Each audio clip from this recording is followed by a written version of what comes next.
Hello à tous, bienvenue dans la Minute Immo avec Kevin Fossati, rubrique que je vous présente tous les premiers lundis du mois. Bon, là ce sera diffusé un mercredi, mais c'est pas grave. Le mois dernier, je vous avais raconté une petite anecdote de comment j'ai aidé David à vendre son appartement en seulement 15 jours. Aujourd'hui, je vais vous expliquer comment vendre votre appartement sur Paris sans conseiller immobilier. Eh bien, dans un premier temps, il va falloir constituer un dossier de mise en vente totalement complet.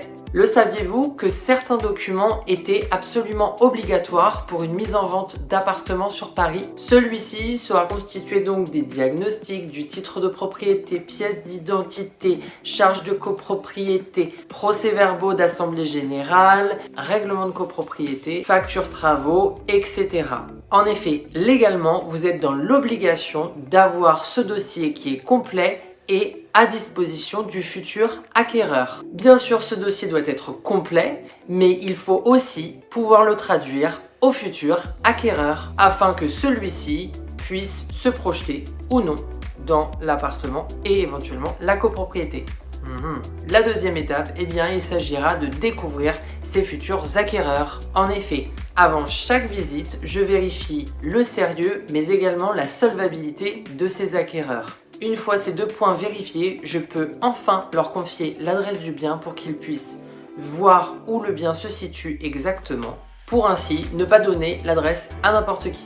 De plus, seuls les professionnels de l'immobilier sont autorisés à demander des preuves de financement et de solvabilité aux acquéreurs. Dans un autre temps, il s'agira d'un travail d'organisation et de relance. En effet, il va falloir organiser les visites, gérer les déplacements de visite, ainsi que les annulations. Après, vous allez avoir les relances clients, le suivi du dossier, le suivi des rendez-vous. Vous l'aurez compris, tout un travail d'organisation, de relance et de suivi qui peut prendre un certain temps et qui va vous demander une deuxième casquette. Vous l'aurez donc compris, 3 aspects sont importants à vérifier lors d'une mise en vente de biens. L'aspect légal, l'aspect d'organisation, mais également l'aspect sécurité. Ce pourquoi s'appuyer sur l'expérience et l'expertise d'un professionnel de l'immobilier peut être un vrai atout. Je reste donc à votre entière disposition si vous avez la moindre question concernant cette vidéo. Et si vous avez le moindre projet immobilier, n'hésitez pas à me solliciter pour que nous nous rencontrions.